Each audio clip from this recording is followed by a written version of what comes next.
अस्सलाम वालेकुम नाजरीन, आप देख रहे हैं थल नेटवर्क। मैं हूँ इजाज़ बलोच और आज भक्कर शहर का एक अहम तरीन मसला लेकर हाजिर खिदमत हैं। और अहम तरीन मसला ये है कि भक्कर के अंदर जो सफाई की सूरत हाल है उस पर हमेशा जो है लोगों को शिकायत रही हैं, शुरू से ही शिकायत रही हैं, चाहे वो इंतज़ामी दौर हो चाहे सियासी दौर हो, जिस भी ग्रुप से चेयरमैन मुंतखब हो या एडमिनिस्ट्रेटरशिप का दौर हो।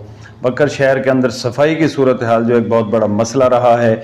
और ख़ास तौर पर जो हमारे गली महल्ले हैं, बाज़ार हैं, और उनकी जो हालत है, और इसमें कुछ हमारे महल्ला जात ऐसे हैं जिसमें महल्ला मासूमाबाद है, चिमनी महल्ला है, और आलमाबाद, जखड़, ये ख़ास तौर पर वो इलाके हैं जहाँ पे कुछ लोगों की तरफ से एहतजाज भी सामने आया, प्रोटेस्ट हुआ। लेकिन ये सफाई की सूरत हाल और इससे मुताल्लिक़ जो मसला है ये आज तक हल नहीं हो सका। इस वक्त जो हमारी इतलात हैं, म्यूनसिपल कमेटी भक्कर के अंदर 207 या 8 के करीब ऐसे सैनिटरी वर्कर्स हैं जो शहर की सफाई के लिए भर्ती हुए।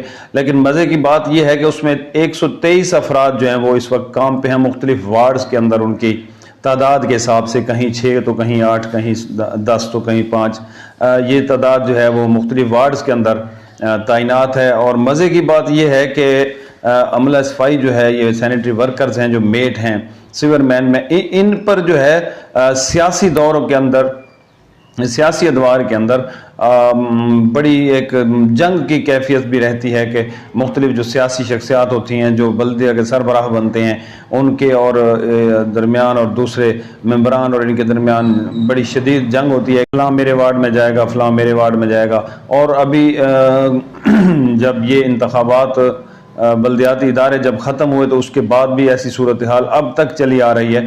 और इस वक्त जो है कोई मतलब 81 ऐसे अफराद हैं जो फील्ड से गायब हैं। मतलब उनमें कुछ ऐसे हैं जो अपनी जगह दूसरों से काम ले लेते हैं, और कुछ ऐसे हैं जो सिरे से गायब हैं, कुछ सफ़ेद पोश हैं जो घर बैठे तनख्वाहें ले रहे हैं। तो इस वक्त ये बड़ी अलार्मिंग सूरत हाल है। बकर शहर के हवाले से जो है हमेशा लोगों को शिकायत रही हैं, और इस वक्त ये शिकायत भी बजा हैं कि एक जो है जदीद तरीन दौर में म्यूनसिपल कमेटी भक्कर ने आज तक कोई ऐसा निज़ाम और ऐसा तरीक़ाकार वज़ा नहीं किया जिससे शहर को साफ़ सुथरा किया जा सके। और अगर कूड़ा करकट और गंदगी उठाई जाती है तो शहरी के किसी एक पॉइंट पे वो जाके डाल दी जाती है, जिससे शहरियों को मज़ीद परेशानी का सामना करना पड़ रहा है। इस वक्त शहर के हालात इंतहाई नकारा है। म्यूनसिपल कमेटी के हर दौर के अंदर, चाहे इब्तदार ग्रुप हो चाहे कोई आम ग्रुप हो, शहर का इस वक्त पूरी की पूरी गलियाँ, चौक, बाज़ार आलूदगी से, गंदगी से फुल भरे पड़े हैं। कोई भी इधर इनका वारिस नहीं बन रहा है। ऐसे ही यानी कि गंद ही गंद, हर जगह मच्छर, गंद, ढेर, गंद के ढेर, घरों का गंद कोई उठाने वाला इस वक्त शहर के अंदर है ही नहीं, जिसकी वजह से आवाम को इस चीज़ का बहुत मुश्किल का हालात से गुजरना पड़ रहा है। बदबू के अंदर जाना ज़हरी बात है। घरों का आगे जो गंद पड़ा है तो उधर इतनी बदबू है, मुश्क है, जिसकी वजह से घर में जाते हुए आलूदगी होती है। अब नए DCO बकर तशरीफ़ ला चुके हैं, तो हम उनसे यही गुजारिश करेंगे कि मसाइल ही मसाइल हैं यहाँ पे। महल्लों में, गलियों में से बच्चों का गुजरना तक महाल है। अब ईद की आमद है तो वैसे भी लोगों की आमद रफ्त और नमाज तरावी और रात के औकात में जो लोग मसाजिद में जाते हैं उनके लिए भी मसाइल खड़े हो रहे हैं। तो जो सबसे इसमें मेन मसला है, वो जो हमने इस चीज़ को ऑब्ज़र्व किया यहाँ पे, वो यही है कि अमला सफाई की जो तादाद है, सबसे पहले वो 300 से 350 के लगभग है, जिनमें से 100 सवा 100 के करीब काम करते हैं। बाकी उनमें से कुछ ज़्यादातर सियासियों के डेरों पे वो ड्यूटियां दे रहे हैं, जबकि कुछ का ये भी हमारे इल्म में आया है कि वो मंथलियां अपने अफसरान बाला को मंथलियां देते हैं और अपनी ड्यूटी सरंजाम नहीं पाते। तो सबसे जो मेन की रोल जो है वो यही अमला सफाई का, और इसमें सबसे यही मेन मसला है कि DCO बकर एक मीटिंग कॉल करें, क्योंकि वो एडमिनिस्ट्रेटर बल्दिया बकर हैं इस वक्त। वो उनका सिर्फ हाजिरी चेक करें कि अमला सफाई है कितना। मल्लेदार है, कोठियाँ जिन्होंने बनाई हैं, 1 करोड़ रुपए की कोठियाँ बना रखी, और हमारी गलियों में वो रोज़ाना धोते हैं और पानी पानी होता है, जिसकी वजह से हम बहुत ही परेशान हैं। तो लिहाजा उनका कोई ऐसा तदारक किया जाए कि वो अपनी सीवरेज का वो गटरों में डालें पानी, जो कि गलियों में ना आए। बतौर साबिक़ काउंसलर बकर शहर के मसाइल को काफ़ी हद तक समझने की कोशिश करता रहा हूँ। इस हवाले से जब म्यूनसिपल कमेटी की कारकर्दगी म्यूनसिपल सर्विसेज को देखते हैं, इसमें जब पॉलिटिकल दौर था उस दौर में भी शहरी आबादी को निगलेक्ट किया जाता रहा, लेकिन उसके बाद जब एडमिनिस्ट्रेटिव दौर आया, अफसरशाही आई, तो उसमें जो साबका DCO साहबान थे या जो बैठे रहे, उनमें और आवाम में एक फ़र्क था, एक फ़ासला था। उस फासले की वजह से शहरी मसाइल प्रॉपर तरीके से ज़िम्मेदारान तक नहीं पहुंच पाए।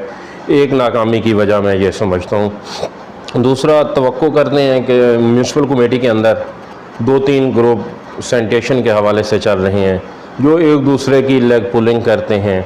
इतने हालात भी म्यूनसिपल कमेटी के बुरे नहीं हैं जितने ज़ाहिर किए जा रहे हैं।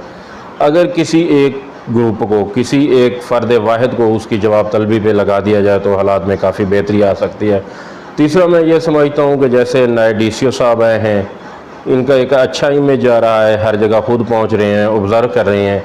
अगर ये थोड़ी तवज्जो म्यूनसिपल सर्विसेज पे दें, म्यूनसिपल कमेटी के निज़ाम को जाँचें, वहाँ जो एक फ़ौज है अमला सफाई की, उसकी कारकर्दगी, उसकी हाज़िरी और वो किस जगह पे काम कर रहे हैं, उनमें से कुछ ऐसे भी हैं जो खुद सफ़ेद पोश हैं, अपनी जगह पे मामूली मुआवजे वाले दोस्तों को भेज रहे हैं। तो मैं तवक्को करता हूँ कि नए DCO साहब म्यूनसिपल कमेटी पे तवज्जो देंगे, वहाँ वो शहरियों को साथ मिला के, क्योंकि एक चीज़ मैंने ये भी देखी है कि अब म्यूनसिपल कमेटी में 2 लोग बादशाही कर रहे हैं। एक वो जो हर महीने की पहली तारीख को तनख्वाह लेते हैं, दूसरे वो जिन्होंने बंद कमरे में वोट लेना होता है, जो खुदा के नज़दीक तरीन होते हैं। तो जब तक वो इन खुदा के नज़दीक तरीन लोगों को अपनी मुशावरत में नहीं लाएंगे, उस वक्त तक ये 1 तारीख को तनख्वाह लेने वाले लेग पुलिंग करेंगे, गलत ब्रीफ करेंगे और DCO साहब के इमेज को भी नुकसान पहुँचाएँगे। वो ख़ास बात है वो डिप्टी कमिश्नर बकर सैयद मूसा रज़ा के हवाले से है, जो इस वक्त चंद रोज़ कबल यहाँ बकर तैनात हुए और ग़ालिबन उनकी पहली पोस्टिंग है एज अ डिप्टी कमिश्नर। उन्होंने मुख्तलिफ जो है इलाकों का दौरा भी किया और शायद अभी भी कर रहे हैं, मुख्तलिफ महकमों को जाँच पड़ताल कर रहे हैं, देख रहे हैं कि यहाँ क्या निज़ाम है, किस तरह काम चल रहा है। ये बड़ी खुशआइंद बात है और शहरी इस बात को बेहद सराहा रहे हैं। नज़र आ रहा है कि उनको शहरी मुतमईन है कि शायद कुछ मसाइल हल हो जाएं। और ये म्यूनसिपल कमेटी के हवाले से भी जो है हम चाहेंगे कि वो इस बात का ख़ास तौर पे मुलाहिज़ा करें, म्यूनसिपल कमेटी के अमले के साथ, जो अफसरान हैं उनके साथ स्पेशल एक मीटिंग कॉल करें, उनका जो है रिकॉर्ड देखें, अमला की जो सफाई हैं, सैनिटरी वर्कर्स हैं, उनकी तादाद को जांचें और देखें कौन कौन इस वक्त काम कर रहा है और कौन जो है वो इस वक्त सफ़ेद पोश है, घर बैठे तनख्वाह ले रहा है, और इस काम के अंदर किस किस अफसर की उन्हें मुआवनत हासिल है, कौन इसकी जो है सरपरस्ती करता है कि वो किस तरह घर बैठे तनख्वाहें ले रहे हैं। तो यकीनन ये बहुत बड़ा काम होगा और बकर शहर के अंदर इस वक्त जो 1.5-2 लाख की आबादी है, उनके नज़दीक डिप्टी कमिश्नर मूसा रज़ा जो हैं वो एक हीरो बनकर सामने आएंगे, क्योंकि आज तक ऐसा कोई एक्शन नहीं किया गया कि जो सफ़ेद पोश हैं उनको नौकरी से बर्खास्त किया गया हो, उन्हें फारिग कर दिया गया हो। आप जो है इस वक्त पहली बार आपकी पहली जो है डिप्टी कमिश्नरशिप पहली बार आपको मिली है, तो आपसे हम भी उम्मीद करते हैं और शहर के लोग भी उम्मीद करते हैं कि इस पे आप ज़रूर एक्शन लेंगे, एक मीटिंग कॉल करेंगे और म्यूनसिपल कमेटी के अंदर जो बिगड़ती हुई सूरत हाल है उसको आप कंट्रोल करेंगे, उसको देखेंगे, मॉनिटर करेंगे। ये भी हो सकता है कि बाज़ लोग जो है आपको इन चीज़ों से दूर रखने की भी कोशिश करेंगे, क्योंकि जो लोग आज तक घर बैठे तनख्वाहें ले रहे हैं उनके पीछे जाहिर है कोई ना कोई तो है जो इतनी बड़ी उनकी जो है सरपरस्ती कर रहा है कि जो घर बैठे हैं, उन्हें पता भी है कि हम सरकारी मुलाजिम हैं लेकिन वो काम पे नहीं आते। और कुछ ऐसे हैं जो दफ्तरों के अंदर बैठे हैं लेकिन भर्ती वो सैनिटरी वर्कर हुए हैं। ये भी जो है कुछ सियासी लोगों की उन्हें आशीर्वाद है, कुछ अफसरान के आशीर्वाद है, कुछ को वो पैसे दे, जो भी जिस तरह भी वो कर सकते हैं करके उन्होंने जो है अपने आप को दफ्तरों तक महदूद किया हुआ है, वो वहाँ बैठ के काम कर रहे हैं। इस वक्त जो है शहर के अंदर जो लोगों का बहुत बड़ा शिकवा ख़ास तौर पर आलमाबाद मोहल्ला और जखड़ ये जनूबी मोहल्ला है और ये मोहल्ला जो हुसैनाबाद है और चिमनी मोहल्ला की ख़ास तौर पर जो इस वक्त सूरत हाल है वो इंतहाई गंभीर है और लोगों को बड़ी मुश्किलात हैं, कहीं गंदगी है तो कहीं गंदा पानी है। लोग जो है इस वक्त मुसीबत में घिरे हुए हैं, जिसकी बड़ी वजह शहर के सीवरेज का भी है जो ना होना, और ये कुछ मतलब अरसे से काम उस पर जारी है। मकामी जो हमारे MP हैं उनकी आमिर अनायत शानी की ग्रांट से वो और डॉक्टर अफजल खान ढांडला ने इन्होंने मुश्तरका तौर पर कोशिश करके सीवरेज मंजूर कराई, लेकिन उसमें अभी कुछ टाइम है, काफ़ी तो उससे कबल जो है ये सफाई की सूरत हाल पर म्यूनसिपल कमेटी बखर अपना क्या किरदार अदा करती है, डिप्टी कमिश्नर बखर अपना क्या किरदार अदा करते हैं, इसका यकीनन लोगों को इंतज़ार रहेगा। देखते रहिए थल नेटवर्क। अल्लाह हाफिज़।